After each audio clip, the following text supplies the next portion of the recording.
জয় যিশু। প্রথম পাঠ হিব্রুদের কাছে ধর্মপত্র হতে আজকের বাণী পাঠ। 7 অধ্যায় 25 পদ, 8 অধ্যায় 6 পদ। নিজেকে উৎসর্গ করে দিয়ে ঈশ্বর পুত্র সকলের পাপের প্রায়শ্চিত্ত একবারেই সেরে রেখেছেন। প্রীতিভাজনেরা, যারা যিশুরই মধ্য দিয়ে ঈশ্বরের কাছে যায়, চিরকালের মতোই তিনি তাদের পরিত্রাণ করার ক্ষমতা রাখেন, কারণ তাদের হয়ে ঈশ্বরের কাছে আবেদন জানাবার জন্যে তিনি যে নিত্যই রয়েছেন। সত্যি এমনই এক মহাযাজককে আমাদের প্রয়োজন ছিল, পবিত্র, নির্দোষ, নিষ্কলঙ্ক, যিনি পাপী মানুষের কাছ থেকে যাকে স্বতন্ত্র করে রাখা হয়েছে, আকাশমণ্ডলের ঊর্ধ্বেই যাকে উন্নীত করা হয়েছে। অন্যান্য মহাযাজকের মতো প্রতিদিন প্রথমে নিজের পাপের জন্যে, তারপরে সকলের পাপের জন্যে বলি উৎসর্গ করার কোনো প্রয়োজন নেই তার। সে কাজ তিনি একেবারেই সেরে রেখেছেন নিজেকে উৎসর্গ করে দিয়ে। আসলে মসির বিধানে যারা মহাযাজকের পদে নিযুক্ত হয়ে থাকেন, তারা মানুষ মাত্র, তারা স্বাভাবিকভাবেই দুর্বল।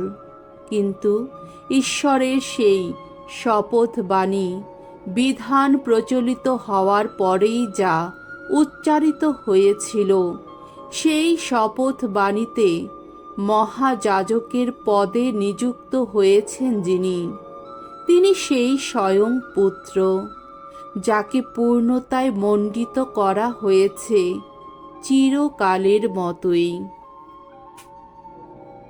এখন আমরা যা বলছি তার মূল কথাটা হলো এই যে, আমরা তো ঠিক তেমনই এক মহাযাজককে পেয়েছি। তিনি স্বর্গলোকে মহামহিমের সিংহাসনের ডান পাশেই এখন আসন নিয়েছেন। তিনি সেই পরম পুণ্য স্থানের, সেই সত্যিকার ধর্ম শিবিরের যাজকীয় সেবক, যে শিবির কোনো মানুষ নয়, স্বয়ং প্রভুই বসিয়েছেন। প্রতিটি মহাযাজক তো অর্ঘ্য ও বলি নিবেদন করার জন্যেই নিযুক্ত হন।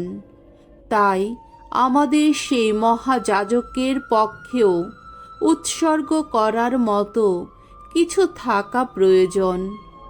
অবশ্য তিনি যদি পৃথিবীতে বাস করতেন, তাহলে যাজক হতেনই না তিনি, কারণ বিধানের নির্দেশ মতো অর্ঘ্য নিবেদন করে থাকেন এমন সব যাজক তো রয়েছেনই।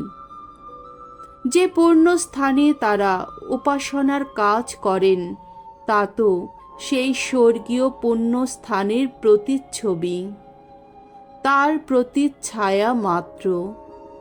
সেই জন্যেই তো মসি যখন ধর্ম শিবির তৈরি করতে চলেছেন, ঈশ্বর তখন তাকে এই কথা বলে সতর্ক করে দিয়েছিলেন, দেখো, পর্বতের ওপর তোমাকে যে ধরনের শিবির দেখানো হয়েছে, তুমি যেন তার নমুনা মতোই সব কিছু তৈরি করো।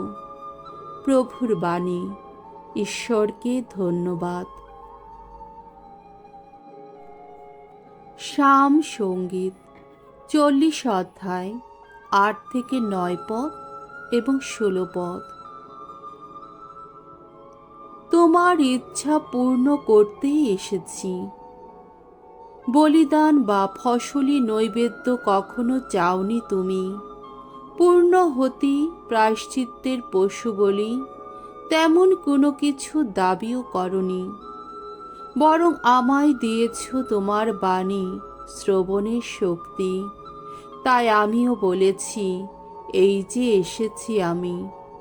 শাস্ত্র গ্রন্থে আমারই প্রতি রয়েছে নির্দেশ।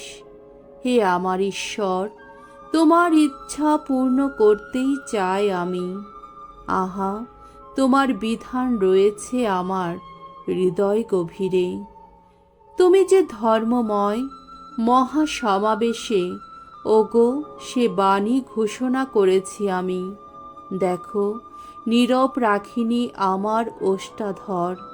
ওগো ভগবান, সে কথা তুমি তো জানোই। কিন্তু তোমায় খুঁজে ফেরে যারা, তোমার সন্ধান পেয়ে তারা সবাই আনন্দিত হোক, পুলকিত হোক। তোমার ত্রাণ কর্মের অনুরাগী জন যারা, নিয়ত বলুক তারা, ভগবান আহা কত মহান। বাণী বন্দনা। জয় জয় প্রভুর জয়। মুক্তিদাতা খ্রিস্ট মৃত্যুর শক্তিকে করেছেন নির্মূল। মঙ্গল বাণীর আলোয় তিনি উজ্জ্বল করেছেন অক্ষয় জীবন। জয় জয় প্রভুর জয়। মঙ্গল সমাচার। মার্ক রচিত মঙ্গল সমাচার 3 অধ্যায় 7 থেকে 12 পদ। আরোগ্যদাতা যিশুর চারপাশে রুগ্ন পীড়িত লোকের প্রচণ্ড ভিড়। যিশু শিষ্যদের সঙ্গে সাগরের ধারে চলে এলেন। গালিলিয়ার অনেক লোকও তার সঙ্গে সেখানে এলো। তাছাড়া যিশু যা কিছু করছেন তাই শুনে আরও অনেক অনেক লোক জুদেয়া থেকে, জেরুসালেম থেকে, ইদুমেয়া আর জর্ডন নদীর ওপারের দেশ থেকে এবং তুরস ও সিদোন অঞ্চল থেকে সেখানে তার কাছে আসতে লাগল। তাই তিনি শিষ্যদের বললেন যে তার জন্যে তারা যেন একটি নৌকোর ব্যবস্থা করেন, যাতে তিনি এই ভিড়ের চাপে পিষে না যান। আসলে তিনি এত লোককে সারিয়ে তুলেছিলেন যে যাদের নানা অসুখ বিসুখ ছিল তারা সকলেই তাকে স্পর্শ করার জন্যে তার ওপর তখন হুমড়ি খেয়ে পড়ছিল। এমনকি অপবিত্র যত বিদেহী আত্মায় পাওয়া লোকেরাও তাকে দেখলেই তার পায়ে লুটিয়ে পড়ত। সেই সব অপবিত্র আত্মা চিৎকার করে তখন বলতো, আপনি ঈশ্বরের পুত্র। তিনি কিন্তু দৃঢ়ভাবেই তাদের নিষেধ করে বলে দিতেন তারা যেন অন্যের কাছে তার পরিচয় প্রকাশ না করে। প্রভুর মঙ্গলময় বাণী। খ্রিস্ট প্রভু তোমার প্রশংসা হোক।